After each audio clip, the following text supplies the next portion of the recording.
Hello friends, welcome to Shri Shri food. સમરની season છે તો ફ્રૂટનો રાજા એટલે કે કેરી. તો આ રીતની માર્કેટમાં સરસ તાજી કાચી કેરી આવી ગઈ છે. તો આ સાઈઝની કેરી લઈ 1 વર્ષ માટેનું દાબડા આખી કેરીનું અથાણું બનાવીશું. આ નાની સાઈઝની કેરીનું અથાણું બનાવી તમે આખા વર્ષ માટે સ્ટોર કરી શકો છો. તો ચાલો દાબડા આખી કેરીનું અથાણું કેવી રીતે બનાવવું તે જોઈ લઈએ. તો તેના માટે અહીંયા મેં એક જ સાઈઝની કેસર કેરી લીધેલી છે. કેરી આ રીતે એકદમ સરસ તાજી અને કડક હોવી જોઈએ એવી આપણે કેરી લેવાની છે. તો અહીંયા મેં 5 કિલો કેસર કેરી લીધેલી છે. કેરીને આપણે 2 થી 3 પાણીએ સારી રીતે ધોઈ લઈશું, જેથી કેરીમાં જે કાંઈ માટી લાગેલી હોય તે નીકળી જાય. તો અહીંયા મેં એક મોટા વાસણમાં પાણી લીધેલું છે. તેની અંદર આ રીતે કેરી નાખી અને સારી રીતે ધોઈ લઈશું. આ જ રીતે હું બીજી વાર કેરીને ધોઈને તૈયાર કરી લઈશ. હવે આપણે કેરીને બહાર નીકાળી તેને થોડી વાર માટે કોરી કરી લઈશું. તો તમે જોઈ શકશો એક જ સાઈઝની બધી જ અથાણા માટેની કેરી લીધેલી છે. હવે આપણી કેરી કોરી થઈ ગઈ છે. હવે તેને આ રીતે કાપા મૂકી દઈશું. તો તમે જોઈ શકશો આ રીતે કાપા મૂકવાના છે. ઉપરથી અહીંયા સુધી આપણે કાપો મૂકવાનો છે. તો તમને બતાવી એ રીતની આપણે બધી જ કેરીને કાપીને રેડી કરવાની છે. તો કાપી લઈએ. હવે આપણે કેરીમાં હળદર અને મીઠું ભરવાનું છે. તો તેના માટે એક વાસણમાં 500 ગ્રામ જેટલું મીઠું લીધેલું છે. તો તેની અંદર હવે આપણે 3 મોટા ચમચા હળદર નાખીશું અને તેને આ રીતે સારી રીતે મિક્સ કરી લેવું. હળદર અને મીઠું બરાબર મિક્સ થઈ જાય ત્યારબાદ આપણે કેરીમાં ભરી દઈશું. આ રીતે આપણે હળદર અને મીઠું ભરી દઈશું. અત્યારે આપણે અંદરથી ગોટલી નીકાળવાની પણ જરૂર નથી. તો આ જ રીતે આપણે બધી જ કેરીમાં હળદર અને મીઠું ભરીને તૈયાર કરી લઈએ. તો હવે તમે જોઈ શકશો આ રીતે મેં હળદર મીઠું ભરીને એક લેયર કરેલું છે કેરીનું. તેના ઉપર હળદર મીઠું નાખીશું. ફરી આપણે બીજું લેયર કરીશું અને ફરી તેના ઉપર હળદર મીઠું આ રીતે નાખી દેવું. ત્યારબાદ આ કેરીને આપણે 2 દિવસ માટે ઢાંકીને આ રીતે રહેવા દેવાની છે અને વચ્ચે વચ્ચે આપણે દિવસમાં 4 થી 5 વાર ઊંચા નીચી કરી હલાવી લેવાની છે, જેથી આપણી કેરીમાં હળદર મીઠું એકદમ સારી રીતે ચડી જાય. હવે આપણે કેરીને આ જ રીતે 2 દિવસ માટે રહેવા દઈશું. હવે આપણે અથાણા માટેનો સંભાર કેવી રીતે બનાવવો તે જોઈ લઈએ. આ સાઈઝનો આપણે વાટકો લેવાનો છે. આ વાટકા આપણે 4 મેથીના લેવાના છે. તો આપણે મેથી લઈ લઈએ.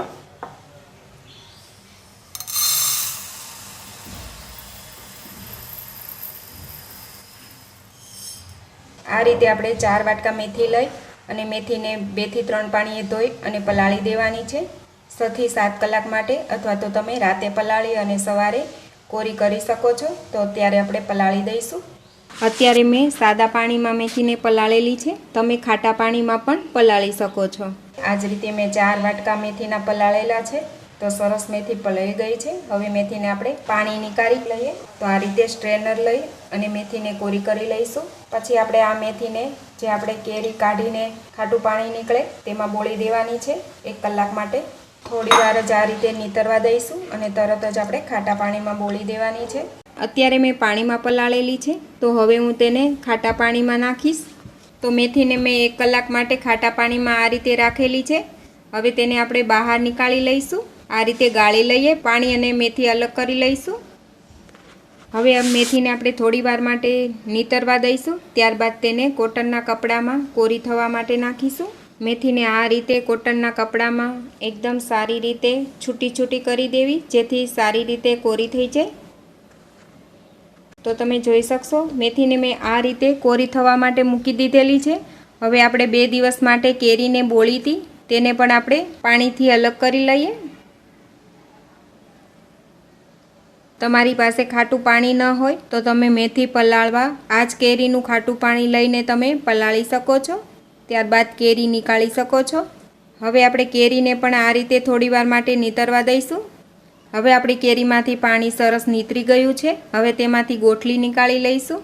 તો આ રીતે બધી જ કેરીમાંથી આપણે ગોટલી નીકાળીને તૈયાર કરીએ. ટૂથપીક અથવા તો કોઈ પણ સળી હોય તેનાથી આ રીતે ખુલ્લી કરીને કેરીને મૂકી શકો છો. તો તે જલ્દી કોરી થઈ જશે. તો અત્યારે મારી કેરીની ક્વોન્ટિટી ઝાઝી છે, તો મેં તેને આ જ રીતે કોરી થવા માટે મૂકી દીધેલી છે. તો આ કેરીને કોરી થતાં 5 થી 6 કલાક જેવો ટાઈમ લાગે છે. તો કોરી થવા દઈએ. કેરીનો આચાર બનાવવાનો છે, તો તેના માટે આ મેથી સરસ રીતે કોરી થઈ ગઈ છે. તો તમે હાથમાં મેથી લો તો હાથ પર ચોંટવી ન જોઈએ, એ રીતની કોરી કરવાની છે, વધારે કોરી પણ નથી થવા દેવાની. તો હવે મેથીમાં આપણે 1 ચમચી હિંગ નાખીશું. સાથે જ આપણે મરીનો પાવડર નાખીશું 1 ચમચી. તમારે વધારે નાખવો હોય તો તમે 2 ચમચી પણ નાખી શકો છો, અથવા તો તમે આખા મરી પણ લઈ શકો છો. હવે તેમાં આપણે નમક નાખીશું. નમક પણ તમે તમારા ટેસ્ટ મુજબ નાખી શકો છો. તો અહીંયા મેં એક મોટા વાસણમાં તેલ ગરમ થવા માટે મૂકી દીધેલું છે. તેલને આપણે સારી રીતે ગરમ કરીશું. હવે આપણું તેલ ગરમ થઈ ગયું છે. તેને ચેક કરવા માટે જ આપણે રાઈ નાખેલી છે. હવે આપણે તેલને નીચે ઉતારી તેમાં આપણે લવિંગ અને સૂકા લાલ મરચાં નાખીશું. લવિંગને ફૂટવા દઈએ. હવે આપણું આ તેલ સરસ ગરમ છે, તેને આપણે મેથી ઉપર રેડીશું આ રીતે. હવે વાસણને આપણે આ રીતે હલાવીશું, જેથી મેથી સારી રીતે તેલમાં શેકાઈ જાય. હળદર આપણે 2 થી 3 ચમચી નાખીશું અને આ રીતે મિક્સ કરી લઈશું. થોડું તેલ ગરમ હોય ત્યારે હળદર અને લાલ મરચું નાખી દેવું, જેથી આચારનો કલર એકદમ સરસ આવે. હવે લાલ મરચું નાખીશું. લાલ મરચું પણ તમને જે રીતે આચાર તીખો ભાવે એ રીતે તમે નાખી શકો છો. અત્યારે હું અથાણું 5 કિલો કેરીનું બનાવી રહી છું. હવે આપણે ફરી બધું જ મિક્સ કરી લઈશું અને આ આચારને આપણે ઠંડો થવા માટે રાખી દઈશું. ત્યારબાદ આપણે બાકીના મસાલા કરીશું. તો તેને ઠંડો થવા દઈએ. તો હવે તમે જોઈ શકશો કેરીને આપણે આ રીતે કોરી કરીને તૈયાર કરવાની છે. તો આપણી કેરી આચાર ભરવા માટે તૈયાર છે. અને આપણો આચાર જે બનાવેલો હતો મેથીનો તે પણ ઠંડો થઈ ગયો છે. હવે તેમાં આપણે મસાલા કરીશું. હવે તેમાં આપણે 1 થી 1.5 વાટકો ખાંડ નાખીશું. તમને જે રીતે આચારનો ટેસ્ટ ભાવે મીઠો એ રીતે તમે નાખી શકો છો. અત્યારે મેં 1.5 વાટકો ખાંડ નાખેલી છે. સાથે જ 1 વાટકો વરિયાળી પણ નાખીશું.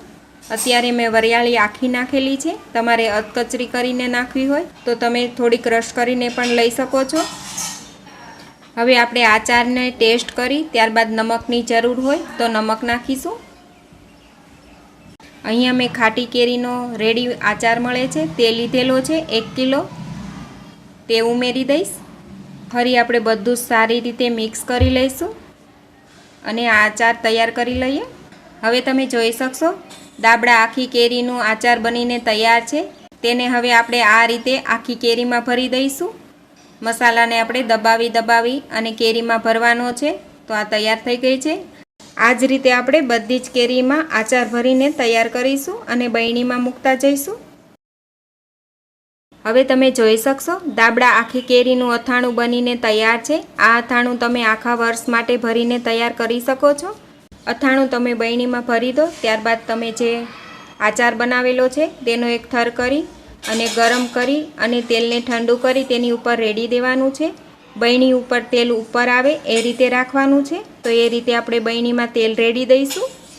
તો આ જ રીતે આપણે બરણીમાં ઉપર તેલ રાખવાનું છે.